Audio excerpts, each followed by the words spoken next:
Hello विद्यार्थियों, कैसे हो? घर पर हो? घर पर ही रहिए, सुरक्षित रहिए और पढ़ते रहिए। आज हम इलेक्ट्रोस्टैटिक्स के सेकंड चैप्टर के बारे में अध्ययन करेंगे और सेकंड चैप्टर जो है वो है Gauss law and its application. Gauss और गाउस के नियम के अनुप्रयोग। गाउस और गाउस के नियम के अनुप्रयोग पढ़ने से पहले हम पिछले अध्याय में देख लेते हैं कि हमने पिछले अध्याय में क्या पढ़ा। हमने पिछले अध्याय में पढ़ा कि एक स्थिर बिंदुवत आवेश है, उसके चारों ओर विद्युत क्षेत्र उत्पन्न हो जाता है। अगर आवेशों का बहुत निकाय हो, विविध आवेशों का एक निकाय हो, अगर उसके कारण हमें विद्युत क्षेत्र की तीव्रता ज्ञात करनी हो तो वहां पर हम अध्यारोपण का सिद्धांत लगा लेते हैं। यदि विविध निकाय ना हो के आवेश का एक सतत वितरण हो, जिसमें आवेश बहुत अल्प दूरी पर स्थित होते हैं, उन सभी आवेशों के कारण किसी अभिष्ट बिंदु पर विद्युत क्षेत्र की तीव्रता निकालनी है, तो हम एक आवेश के कारण विद्युत क्षेत्र की तीव्रता निकाल के, दूसरे आवेश के कारण विद्युत क्षेत्र की तीव्रता निकाल के, तीसरे आवेश के कारण विद्युत क्षेत्र की तीव्रता निकाल के और उनका अध्यारोपण करके और उनका इंटीग्रल करके आसानी से निकाल सकते हैं। लेकिन ये प्रोसेस जो है वो बहुत कठिन हो जाती है। जैसे ये सतत आवेश है और यहाँ पर हमें विद्युत क्षेत्र निकालना है, इसके कारण विद्युत क्षेत्र की तीव्रता, इसके कारण विद्युत क्षेत्र की तीव्रता, और इन सभी को क्या करके जोड़ करके समाकलन करके निकालते हैं। तो यहाँ पर विद्युत क्षेत्र की तीव्रता को निकालना थोड़ा सा कठिन हो जाता है। तो इसके लिए हम क्या करते हैं, गाउस के नियम का उपयोग करते हैं। जहाँ सतत आवेश वितरण है वहाँ गाउस के नियम का उपयोग किया जाता है। ऐसा नहीं कि केवल सतत आवेश वितरण के लिए ही गाउस के नियम का उपयोग किया जाता हो।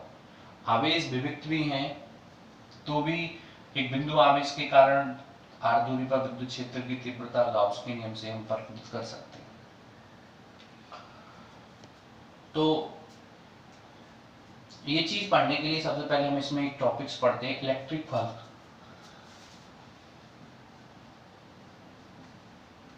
इलेक्ट्रिक फलक, विद्युत फलक्स। विद्युत फलक्स को पढ़ने के लिए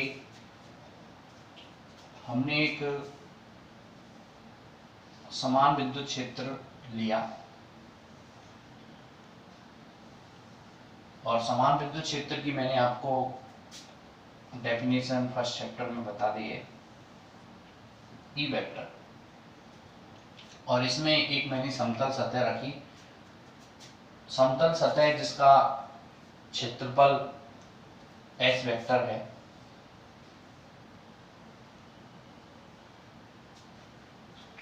इसका क्षेत्रफल एस वेक्टर है। तो विद्युत फ्लक्स क्या होगा कि समतल सतह एस वेक्टर में से कितनी विद्युत बल रेखाएं गुजर रही हैं। जब मैंने इस समतल सतह एस वेक्टर को ई वेक्टर समान विद्युत क्षेत्र में रखा तो इसमें से जितनी विद्युत बल रेखाएं गुजर रही हैं वही विद्युत फ्लक्स कहलाता है। और इस विद्युत फ्लक्स का मान निम्न सूत्र से प्रदर्शित किया जाता है, फाई ई बराबर E S cos theta. Phi को हम विद्युत फ्लक्स से प्रदर्शित करते हैं, ई विद्युत क्षेत्र के लिए आया है क्योंकि विद्युत बल रेखाएं इसमें से गुजर रही हैं। इसको ऐसे भी लिख सकते हैं, फाई ई बराबर ई वेक्टर डॉट एस वेक्टर, ई वेक्टर डॉट एस वेक्टर। यानी 11th क्लास में आपने पढ़ा है कि जब दो सदिश राशियों का डॉट प्रोडक्ट किया जाता है तो उनके मध्य में कॉस आता है, और दो सदिश राशियों का डॉट प्रोडक्ट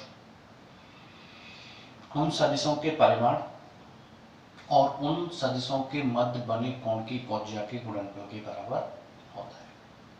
तो फाई ई बराबर ई वेक्टर डॉट एस वेक्टर। अगर हम फाई ई की निर्भरता को देखें तो फाई ई तीन भौतिक राशियों पर निर्भर करती है। निर्भरता कितनी राशियों पर निर्भर कर रही है? तीन। और कौन कौन सी है भौतिक राशि को? एक तो है ई, ई पर, एक है एस पर और एक थीटा। थीटा क्या है? थीटा है ई वेक्टर और समतल वस्तु या सतह के क्षेत्रफल सदिश जिसकी डायरेक्शन हमेशा तल के क्या होती है? अभिलंबवत। तल के क्या होती है? अभिलंबवत। जैसे ये समतल सतह है तो इसके क्षेत्रफल की इसका ये क्षेत्रफल है, क्षेत्रफल की दिशा क्या होगी? इसके हमेशा अभिलंबवत, परपेंडिकुलर। अभी ऐसे रखी हुई है तो इसकी डायरेक्शन ऐसे होगी। ठीक है, तो थीटा क्या है? ई वेक्टर और एस वेक्टर के मध्य बनने वाला कोण। ई वेक्टर व एस वेक्टर के मध्य कोण।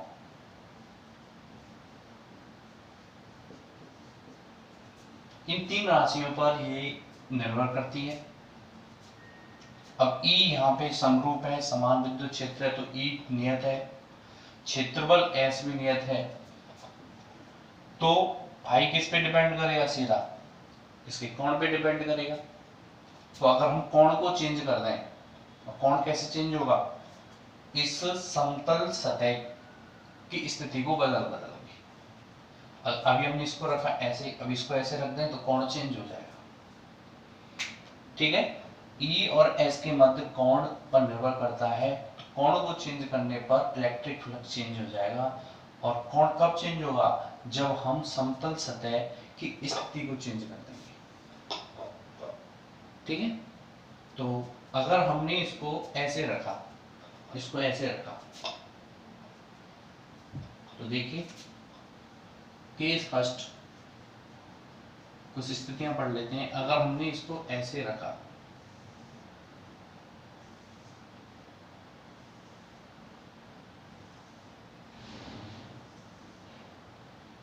इसको हमने ऐसे रखा,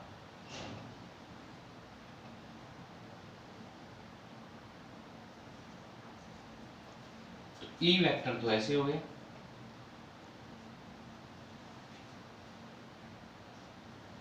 ठीक है, और इसके परपेंडिकुलर मतलब ऐसे रखा हुआ है, ऐसे रखा हुआ है,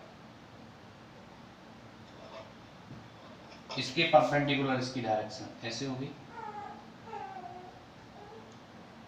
तो यहां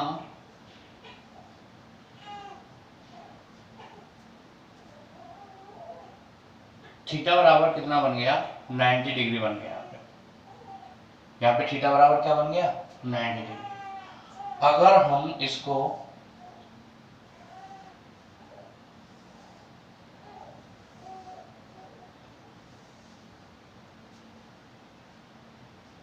इस प्रकार से रखते हैं,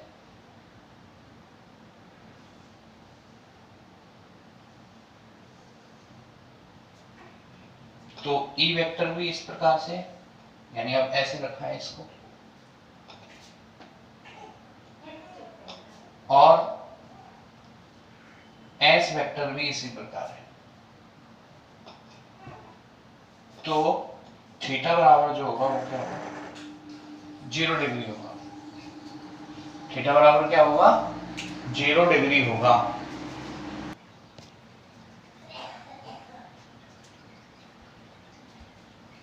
ठीक है,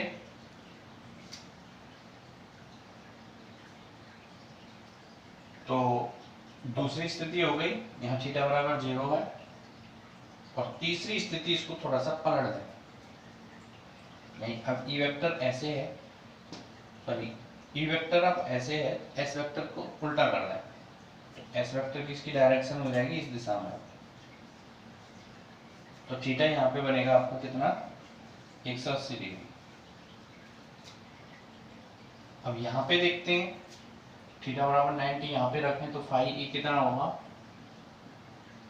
ई एस कॉस 90 डिग्री। तो कॉस 90 डिग्री की वैल्यू होती है 0, तो फाई ई 0।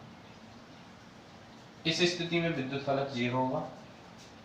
ये वाली स्थिति में cos 0 की वैल्यू होती है 1, तो फाई ई बराबर होगा ई एस कॉस 0, तो फाई ई बराबर आ जाएगा क्या? E S. ठीक है, फाइव ई बराबर ई एस, और यहाँ पे कॉस 180 की वैल्यू -1, तो फाइव ई कितना आ जाएगा, फाइव ई बराबर आ जाएगा माइनस की ई एस। इन तीनों स्थितियों से स्पष्ट हो रहा है कि फाइव का मान 0 भी हो सकता है, फाइव का मान नेगेटिव भी हो सकता है, फाइव का मान पॉजिटिव भी हो सकता है, और वो किस पे डिपेंड कर रहा है, नेगेटिव पॉजिटिव जीरो होना थीटा पे निर्भर कर रहा है। ठीक है, तो एक डायरेक्ट टर्म्स में हम ऐसे भी याद रख सकते हैं इसको, यदि थीटा का जो मान है वो 0 से बड़ा हो और 90 डिग्री से छोटा हो, तो फाइव ई जो होगा वो आपका पॉजिटिव होगा, और इस स्थिति में जो बल रेखाएं जो है वो बाहर की ओर निकलेंगी। कहाँ निकलेंगी, बाहर की ओर निकलेंगी। थीटा यदि 90 डिग्री हो, थीटा 90 डिग्री कब होगा, जब इसके समांतर रखे हों, समांतर रखेंगे तो थीटा 90 होगा, तो फाइव ई क्या होगा, 0, रेखा 0 होगा, यानी कब होगा, रेखाएं ना बाहर निकलेंगी ना अंदर जाएंगी, क्योंकि समांतर की पोजीशन में ऐसे, ये इस प्रकार से है, और बल रेखाएं ऐसे जा रही है, इसकी समांतर है, एंगल कुछ नहीं बन रहा है, ऐसे ही इसके विपरीत कर दोगे तो 180 बन जाएगा। यदि थीटा जो है वो 90 डिग्री से बड़ा हो और 180 डिग्री से क्या छोटा हो, तो क्या होगा, यहाँ पे जो फाइव ई होगा वो आपका क्या होगा, नेगेटिव होगा, और रेखाएं जो हैं, रेखाएं वो क्या निकलेंगी, कहाँ जाएंगी, अंदर आएंगी,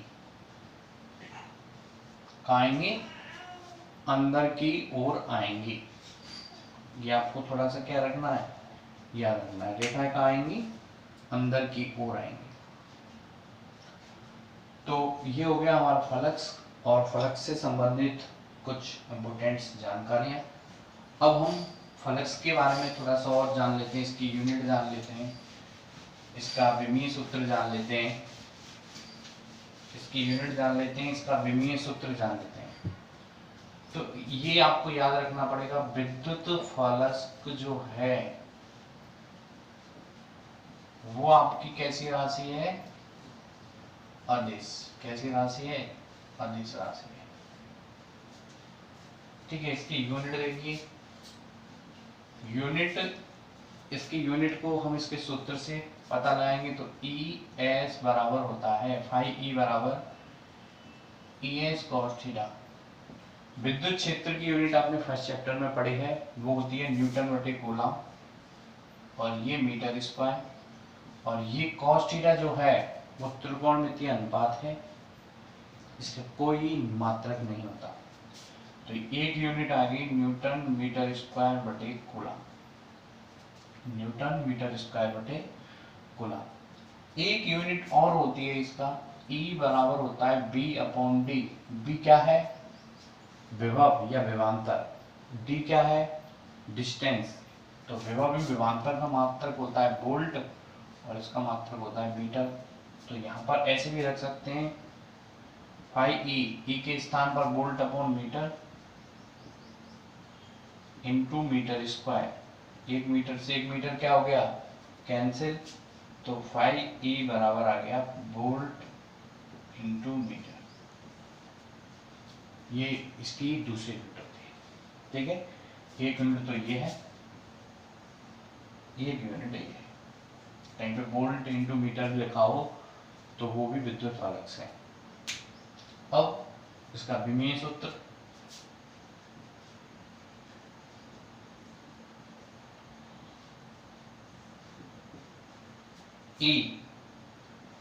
ई होता है विद्युत क्षेत्र, विद्युत क्षेत्र होता है बल बटे आवेश इंटू क्षेत्रफल। ई बल बटे आवेश एस क्षेत्रफल cos थीटा कुछ नहीं, cos थीटा तो त्रिकोणमितीय अनुपात है। बल का यूनिट हो गया, बल का मान सूत्र m1 L1 T-2। आवेश होता है धारा इंटू समय, फर्स्ट चैप्टर में बता दिया है, E1 T1 और क्षेत्रफल का होता है L2। क्या आ जाएगा M1 L1 L2 L3 T1 ऊपर जाएगा T-3 और A-1। ये इसकी क्या हो गई, इसका विमीय सूत्र हो गया।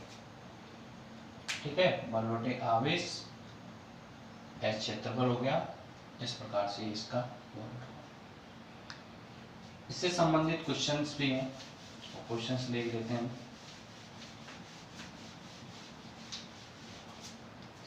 क्वेश्चन है इसका, एक समान विद्युत क्षेत्र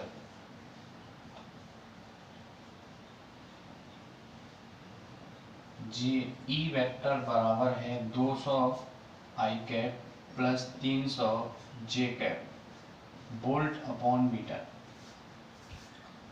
में एक हमने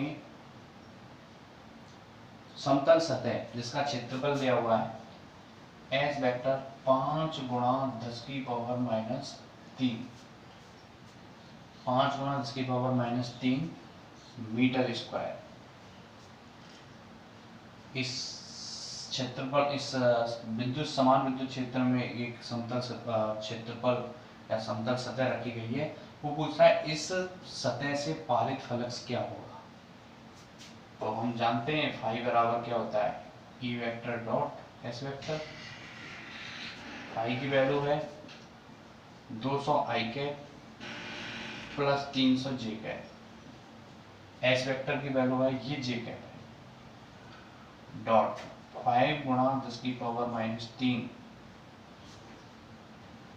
जे कैप, गुणा करिए इसका, इस पूरी क्वांटिटी का इसके साथ गुणा किया, 200 गुणा 5 गुणा 10 की पावर माइनस 3, यहाँ I cap dot G cap plus इसका गुणा करो 300 गुणा 5 गुणा 10 की power minus 3 J cap dot J cap.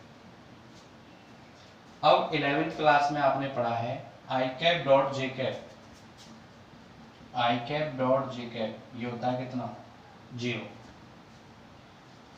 और J cap dot J cap ये होता है 1।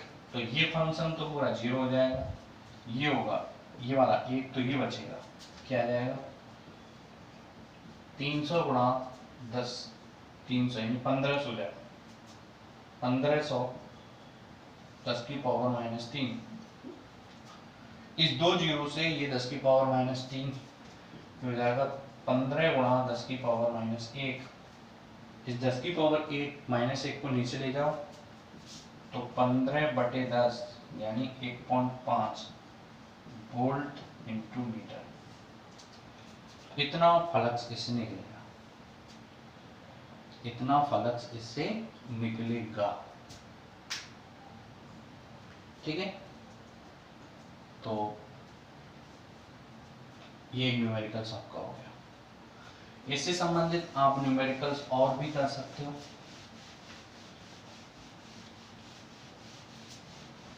एक और न्यूमेरिकल्स है जो एग्जाम की दृष्टि से बहुत इंपॉर्टेंट न्यूमेरिकल्स है और बच्चे उसको खासकर गलत करके आते हैं।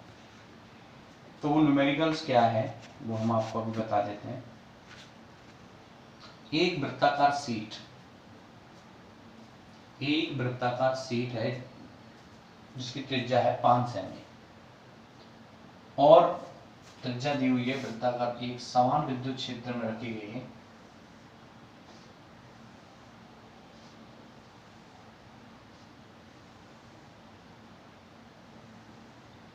ई वेक्टर, इसकी वैल्यू जो दी हुई है वो है 5 गुणा 10 की पावर 5 वोल्ट अपॉन मीटर। इस समान विद्युत क्षेत्र में 5 सेमी की वृत्ताकार सीट रखी गई है जिसका तल, अब याद रखना है जिसका तल विद्युत क्षेत्र के साथ कितने डिग्री का कोण बनाता है? 30 डिग्री का, जिसका तल है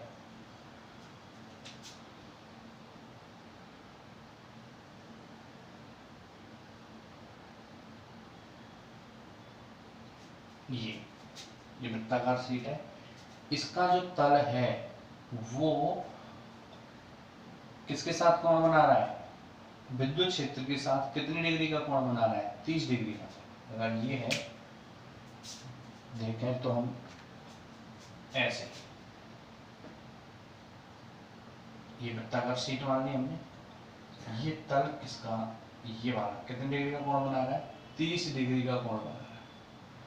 ठीक है, विद्युत क्षेत्र ऐसे जा रहा है, ये 30, इसकी डायरेक्शन क्या होगी? इसके परपेंडिकुलर, ऐसे। हमें कोण किस किस के मध्य चाहिए? इसके और इसके मध्य। ठीक है, तो हमें तल से मतलब नहीं है कि तल कितनी डिग्री का कोण बना रहा है, हमें चाहिए ई वेक्टर और एस वेक्टर के मध्य में कोण।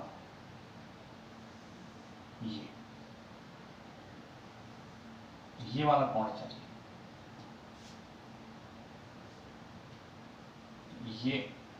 ये थीटा चाहिए हमको, ये एस वेक्टर। ठीक है, ये तल ऐसे रखा हुआ है, इसकी पर ऐसे इसकी डायरेक्शन है। इसका जो तल है वो 30 का, तो हमें इसका जो एस वेक्टर होगा, ई वेक्टर का एस वेक्टर के साथ बनाया गया कोण कितना होगा? तल 30 डिग्री का बना रहा है तो 90 माइनस 30 डिग्री कर देते हैं, तो कितना आएगा? 60 डिग्री। याद रखना, क्वेश्चन को पढ़ना और वो तल पूछ रहा है तो उसको 90 में से 30 को घटा देते हैं, कितनी डिग्री का कोण बनाएगा? ये 60 डिग्री का कोण बनेगा। थीटा बराबर 60 डिग्री। बहुत बच्चे क्या करते हैं, 30 डिग्री दिया हुआ है, पढ़ते क्वेश्चन को नहीं, तुरंत करके आ जाते हैं। दोबारा से क्वेश्चन समझ लो।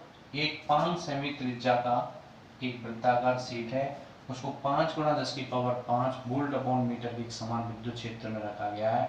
इस वृत्ताकार शीट का तल, ना कि क्षेत्रफल सदिश, तल 30 डिग्री का कोण बना रहा है। हमें एंगल चाहिए ई वेक्टर और एस वेक्टर के मध्य में, तो उसको 90 में से अब घटा दो, 60 डिग्री आ जाएगा ना। अब इसमें फॉर्मूला लगा दो, फाई ई बराबर E S cos theta, cos 60 degree. तो ई कितना है? 5 गुणा 10 की पावर 5 इंटू एस। अब वृत्ताकार शीट है, क्षेत्रफल कितना होगा? पाई आर स्क्वायर, इसकी होती है 1/2। 5 गुणा 10 की पावर 5 इंटू 3.14, 5। अब सेमी को मीटर में चेंज कर लो, रेडियस कितनी दी हुई है? 5 होल स्क्वायर इंटू 1/2। सॉल्व करते हैं इसको, 5 गुणा 10 की पावर 5 3.14, 25 गुणा 10 की पावर -4 इंटू 1/2। 25 25 125, 3.14 बटे 2 10 की पावर 1, क्योंकि 10 की 5 में से 10 की पावर 4 घटा दिया। इसको काटो, कितनी बार जाएगा? तो इसको सॉल्व करोगे जब आप, तो सॉल्व करने पर इसका जो आंसर आने वाला है, सॉल्व करोगे जब इसको, तो सॉल्व करने पर रफ कॉपी में इसको सॉल्व कर लेना। इसका जो आंसर आएगा वो आएगा 1.96 गुणा, निकालना है आपको ये घर सॉल्व करके, 10 की पावर 3 वोल्ट मीटर। 1.96 गुणा 10 की पावर 3 वोल्ट इंटू मीटर। ऐसे ये वाला क्वेश्चन आपको ध्यान रखना है, क्वेश्चन को पढ़ना है कि तल है या सदिश क्षेत्रफल है, तल है या सदिश क्षेत्रफल है। तो यहाँ तल बोल रहा है, अगर तल बोल रहा है तो तल से, तल के कोण से हमें कोई मतलब नहीं है, जितना कोण दिया है उसको 90 डिग्री में से घटा दो, जो आएगा वो आपका क्या आएगा? थीटा, जो एस वेक्टर के साथ कोण होगा ई वेक्टर का। ठीक है, thank you for watching. Next हम डिस्ट्रीब्यूशन चार्ज के बारे में अध्ययन करेंगे, कंटिन्यूअस डिस्ट्रीब्यूशन चार्ज, वो कल देखेंगे।